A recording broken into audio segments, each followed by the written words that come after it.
اعوذ باللہ من الشیطان الرجیم بسم اللہ الرحمن الرحیم۔ جیسا کہ میں عرض کر چکا ہوں کہ منافقین پر جو سب سے زیادہ بھاری تین چیزیں تھیں، ان میں سے سب سے پہلی اور عام طور پر اس کا صحیح اندازہ لوگوں کو نہیں ہے، وہ ہے اطاعت رسول۔ اللہ کی اطاعت وہ ایک کتاب کی اطاعت ہے۔ اللہ خود کوئی مشخص شخصیت کی حیثیت سے ہمارے سامنے موجود نہیں ہے، بالغیب ہے۔ ہمارے لیے رسول کی اطاعت بھی اس وقت اسی درجے میں ہے۔ رسول شخصاً ہمارے سامنے موجود نہیں ہے، یہ انسٹیٹیوشن ہے۔ اللہ کی اطاعت، رسول کی اطاعت۔ لیکن یہ جان لیجئے کہ اس وقت کے لوگوں کے لیے حضور صرف ایک انسٹیٹیوشن نہیں تھے، ایک شخص بھی تھے، اور وہاں کے لوگوں کے رشتے بھی تھے حضور کے ساتھ۔ کوئی حضور کا خسر ہے، خسر باپ کی جگہ ہوتا ہے، کوئی حضور کا داماد ہے، کوئی حضور کی بیوی ہے، رشتے ہیں۔ اب ظاہر بات ہے کہ ان کے لیے یہ بھی بڑا مشکل ہوتا تھا کہ وہ فرق کر سکیں کہ کس وقت ہمارا کیا معاملہ محمد رسول اللہ کے ساتھ بحیثیت رسول ہو، اور کس وقت ایک شوہر کی حیثیت سے، یا ایک داماد کی حیثیت سے، یا ایک بھتیجے کی حیثیت سے۔ حضرت حمزہ کے جو بھتیجے ہیں، تو یہ تو معاملہ تھا مومنین صادقین کا، لیکن منافقین کا اس سے بڑھ کر معاملہ یہ تھا کہ ایک انسان کی اطاعت ہم کیوں کریں۔ اور یہی وہ چیز ہے کہ جو فتنہ انکار سنت اور انکار حدیث کی اصل جڑ اور بنیاد ہے۔ اباح کرتی ہے طبیعت، جیسے کہ عورت کی طبیعت اباح کرتی ہے کہ شوہر کی تابعداری کیوں کرے، آخر وہ بھی مکمل ہیومن بینگ ہے، مکمل انسان ہے، اس کے احساسات ہیں، تو آسان کام نہیں ہے کہ اس کو ریکنسائل کر سکیں۔ اسی طرح انسان کی اطاعت کرے، یہ بھی در حقیقت اس کو تسلیم کرنا، ذہناً ریکنسائل کرنا آسان نہیں۔ اور یہ چیز ظاہر بات ہے کہ جن کے دل میں یقین کھب جاتا تھا ان کے لیے آسان ہو جاتی تھی، جن کے دلوں میں یقین کی کمی تھی وہ پھر قدم قدم پر ناکنگ کرتی تھی، ان کی گاڑی چل نہیں پاتے تھے۔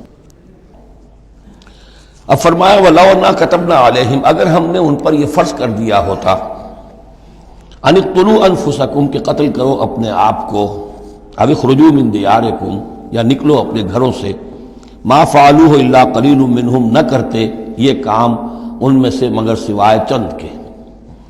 وَلَوْ أَنَّهُمْ فَعَلُوا مَا يُوعَظُونَ، اور اگر وہ کرتے جس چیز کی کہ ان کو نصیحت کی جا رہی ہے، لَكَانَ خَيْرًا لَهُمْ، یہی ان کے لیے بہتر ہوتا، وَأَشَدَّ تَثْبِيتًا، اور ان کی ثبات ایمان اور ثبات قلب اسی کے اندر ہوتی ہے۔ وَإِذًا لَآتَيْنَاهُم مِّن لَّدُنَّا أَجْرًا عَظِيمًا، اور اس صورت میں ہم انہیں اپنے پاس سے بہت بڑا اجر دیتے۔ وَلَهَدَيْنَاهُمْ صِرَاطًا مُسْتَقِيمًا، اور انہیں ہدایت فرما دیتے سیدھی راہ کی طرف۔ اس میں اکثر حضرات نے تو اس کو جو الفاظ ہیں ظاہری انہی پر محمول کیا ہے، اور اس میں بھی کوئی قباحت نہیں ہے۔ اللہ ہمارا خالق ہے، اگر اللہ حکم دے کہ اپنے آپ کو قتل کرو، خودکشی کرو، تو ہمیں کرنی ہوگی۔ اگر اللہ ہمیں حکم دے اپنے گھروں سے نکل جاؤ، تو نکلنا ہوگا۔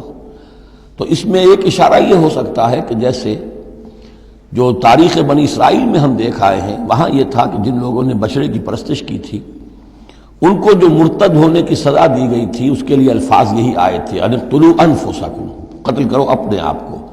مراد یہ ہے کہ تم اپنے قبیلے کے ان لوگوں کو قتل کرو جنہوں نے اس گناہ کبیرہ کا ارتکاب کیا ہے۔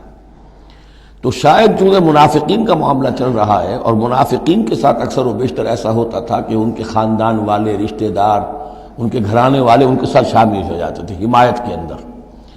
تو یہاں بتایا جا رہا ہے کہ بجائے اس کے کہ ان کی حمایت کرو، ہونا تو چاہیے اس کے بالکل برعکس، اور وہ یہ کہ تم اپنے اندر سے خود دیکھو کون ہیں کہ جو منافق ہیں، کہ جو اصل میں آستین کے سانپ ہیں۔ اگر اللہ تعالیٰ نے تمہیں حکم نہیں دیا ہے، اگر اللہ تعالیٰ یہ حکم بھی دے سکتا تھا کہ ہر قبیلہ، ہر گھرانہ اپنے ہاں کے منافقین کو خود قتل کرے، یہ تو حضرت عمر رضی اللہ تعالیٰ عنہ نے اپنی اس ایمان کی غیرت کے اندر، غیرت ایمانی کے اندر قتل کیا، اور اس پر انہیں غصہ آیا، اس لیے کہ بہرحال وہ ان کے اپنے خاندان کے لوگ تو نہیں تھے۔ لیکن یہ کہ اللہ تعالیٰ اگر یہ حکم دیتا تو یہ بھی تمہیں کرنا چاہیے تھا، لیکن یہ کہ اللہ کے علم میں ہے کہ تم میں سے بہت کم لوگ ہوتے کہ جو اس حکم کی تعمیل کر سکتے، اور اگر کر گزرتے ما یوعظون بہ لکان خیرا لہم واشد تثبیتا واذا لآتیناہم من لدنا اجرا عظیما ولہدیناہم صراطا مستقیما۔ اب اس کے بعد یہ اطاعت رسول کے موضوع پر جو عظیم ترین آیت ہے قرآن کی، وہ آ رہی ہے۔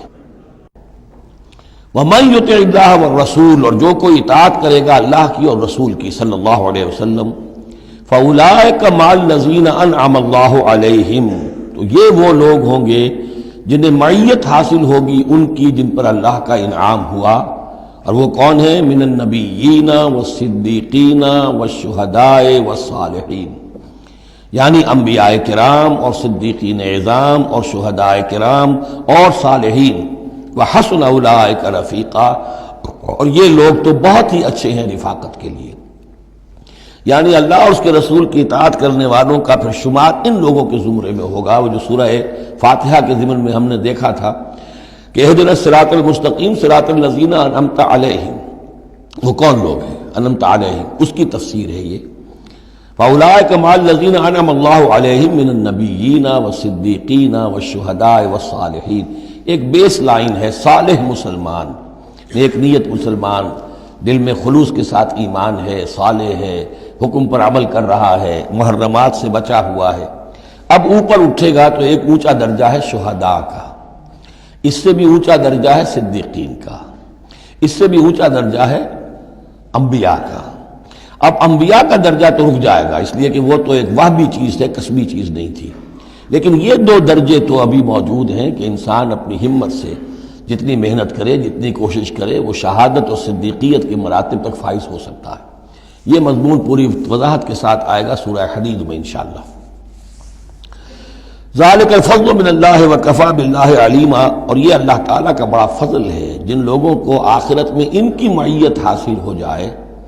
وتوفنا مع الابرار، اے اللہ ہمیں موت دیجو اپنے ابرار بندوں کے ساتھ۔